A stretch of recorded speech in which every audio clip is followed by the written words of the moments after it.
السلام علیکم دوستو، کیسے ہیں آپ لوگ؟ خیریت سے ہوں گے؟ حاضر ہیں ایک نئی ویڈیو کے ساتھ۔ یہ اس ویڈیو میں ہم کوئی ریویو نہیں کرنے جا رہے ہیں، یہ ہم ایک کتاب ان باکسنگ کر رہے ہیں۔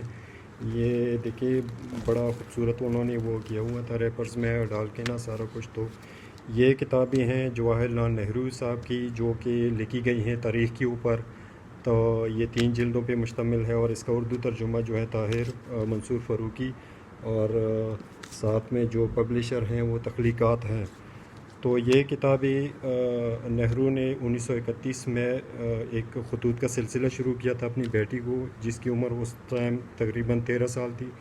تو یہ خطوط کے ذریعے ان کو تاریخ کے بارے میں خطوط لکھے جاتے تھے، جس کو سادہ الفاظ میں لکھ رہا تھا، کیونکہ اس کی وجہ یہ تھی کہ اندرا کی عمر چونکہ وہ کم تھی، تاکہ ان کو آسانی سے آسان الفاظ میں اس چیز کی سمجھ آ جائے۔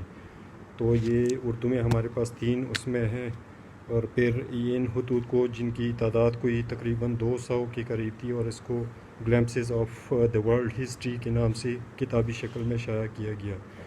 تو سنا ہے کافی اس بارے میں، کافی اچھی کتابیں ہیں۔ تو اس پہ ہم آگے بات کر سکیں گے ونس ہم یہ ریڈ کریں، تو اس پہ ویڈیو بنائیں گے اور آپ لوگوں کے ساتھ ضرور شیئر کیجیے گی کہ کریں گے انشاءاللہ۔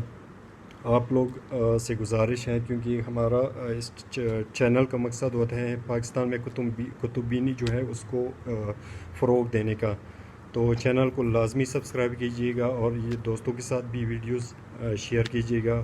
بیل کا آئیکن ضرور دبا دیجیے گا، تاکہ ہماری جو بھی نیکسٹ آنے والی ویڈیوز ہوتی ہیں، جو کہ لازمی سی بات ہے کتابوں اور اچھی موٹیویشنل سٹوریز وغیرہ بھی ہی ہوں گی، تاکہ وہ آپ لوگ مس نہ کریں۔ تھوڑی بہت غلطیاں ہوتی ہوں گی ویڈیو بنانے میں، یا تھوڑا سا شاید وہ ہماری آڈیو میں کوئی ایشوز ہوں، تو انشاءاللہ وہ بھی امپروو کرتے رہیں گے ساتھ ساتھ۔